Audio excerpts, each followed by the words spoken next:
Hello and welcome to my dungeon. I'm trying something new in the dungeon because I haven't really been getting out of the house much. You either doom scroll or you read, you know? And so I thought maybe, just maybe, we try doing book reviews on dungeon.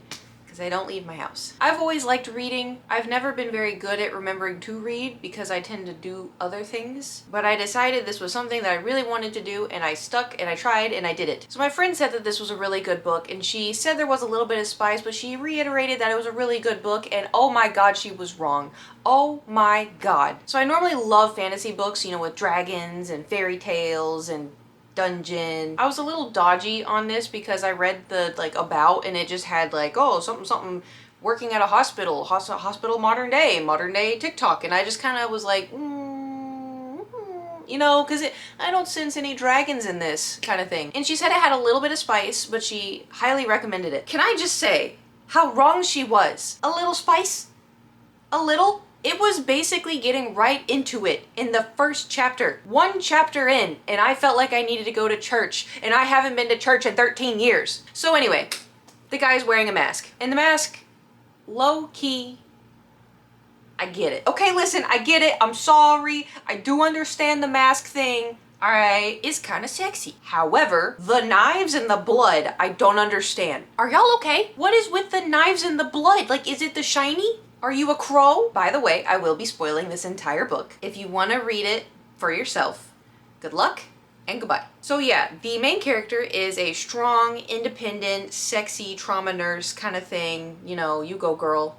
Woman power. She likes watching Mask Talk on Instagram or social media or whatever. I don't know. It wasn't really clear. It kind of was, but like it wasn't. I don't know. And like, I get it, okay, I get it. But she would comment. So she would comment on the videos, which is something that kind of shocked me, because I thought we all were lurking. I thought we were leaving the comments to the middle-aged women. The comments that she would leave, or like the other comments that were there, were absolute cringe. Like, some of them were like crawling on my knees waiting for you. On a random person wearing a mask's video, like it just, the whole thing. The thing is though, unfortunately, it was really accurate, okay? I too have been on biker TikTok just for like a little bit of pop-up on my For You page, and I'd be like, oh neat, and then I scroll, you know, but respectfully, the comments were pretty accurate. I have read the comment sections and it is exactly like that. Unfortunately, the author was incredibly accurate. I also will say it was a little weird reading in the book that the author would write like, I opened my favorite video app.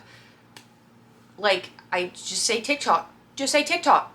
TikTok. But at the same time, you maybe not be able to because of, you know, like lawsuits and all that stuff. Like, I get it. And also, I think it was Instagram, but I thought it was TikTok the whole time. But it just would say, oh, open my favorite. That kind of took me out of it a little bit. But I'm just saying, I get it, you know, at the same time. Because at the end of the day, you don't want a lawsuit from Facebook. The book started off, how do I word this politely? Self-love. It just went right into self-love, if you will. That was something. It was self-loving, and then she messaged an old booty call, and then the booty call rejected her, but then the booty call's roommate saw that she was into, it was his secret account, and then like he saw, and so then he got obsessed with her, and he just started hacking everything.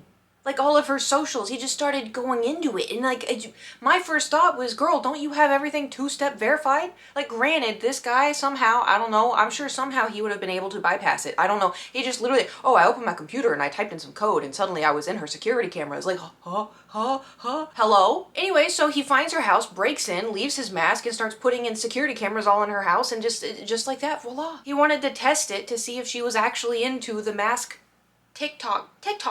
And surprise, she was. I mean, granted, there was the initial, like, what the hell kind of moment, but, like, she eventually was like, yeah, I'm kind of into this. This is kind of sexy. I like this 6'4" man breaking into my house. He's so scary. Ooh, I like it. And it was so weird, because, like, that happened, and then one moment he's like, oh, you want this, baby girl? Oh, I'll pick you up from work. And she's like, yeah, let me give you the suction cup 7000 in my car. Like, hello?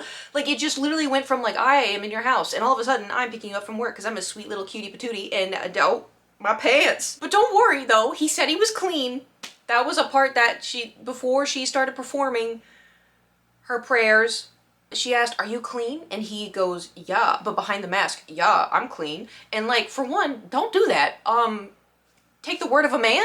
I think not. Didn't they just start like seeing each other? Which like, fine, but he's still wearing the mask and everything. He's still geared up and like his, she doesn't know who he is, and then like they just start seeing, they're hanging out more all the time, and like he's stalking her, and they're texting and they're flirting, and but they're seeing each other, and I'm like, okay, where is this gonna go? And the thing is like she doesn't know who he is, but she has this magical gut feeling she knows who he is, which, to be fair, women's intuition is a whole different beast, and so like that part I do kind of get, because listen, there's been times where I'm like, I have a feeling this feels suspicious, and lo and behold, it is suspicious, and I find out. Oh, by the way, he's hacked into all the security cameras at the hospital where she works so he can watch her work. Listen, I get that this is probably something very nice for some people to read. The thought of a man watching me at all times, like what happens if I go poop? Oh, sorry, women don't poop. My bad. I know you do. Very normal behavior.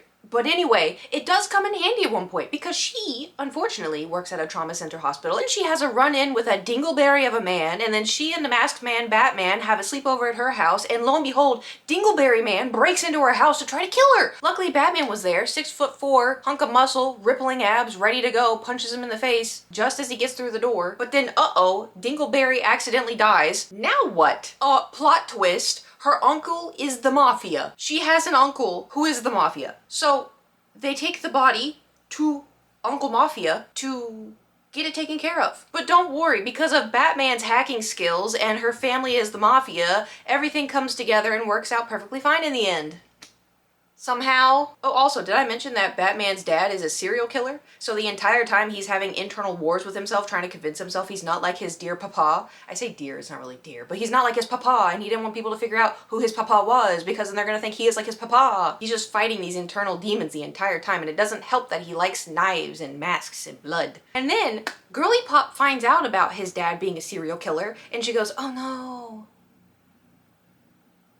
But he's so sexy, and then it was fine. And like the good news is like he is a really nice guy, he is a sweet guy, so like it's not like he has any questionable, I mean, if you ignore the hacking and the breaking and entering and the stalking and the obsessing and the hacking and the video cameras and the stalking and, you know, super normal. But who doesn't want to be obsessed over, right? Did I also mention that he had her sit on the hilt of a knife for adult fun? That happened. Quite descriptively. And I have a very vivid imagination, so it was harrowing. Yeah, and at the end, it was a happily ever after. They got away with removing the dingleberry from their butt. They played adult chase in the woods and got engaged in the mud in each other. Oh, and they got another cat to be besties with Fred. Yeah, Fred the cat. Overall, it was a very interesting read, I would say. Kind of Wattpad-y or like adult fantasy daydreaming kind of thing. I wouldn't say it captivated me per se, but like props to the author for writing it and publishing it and getting it done. You know, a lot of people can't say they did that. So, you know, that's good on you for doing something that you wanted to do and sticking through it and seeing it through, and, you know, it's done. I don't think it would be a proud addition to my dungeon library, personally, but it was definitely something.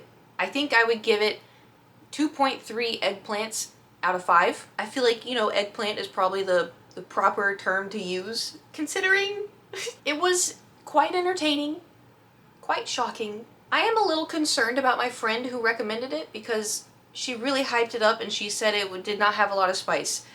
Girl, the entire book was spice. The entire book was very descriptive, little scary, little concerned. That is my book review. That is my explanation of the book. And it, overall, if you want to just read something kind of out there, yeah, that would be the book to do it. I wouldn't say it's a book if you want to read something like incredible.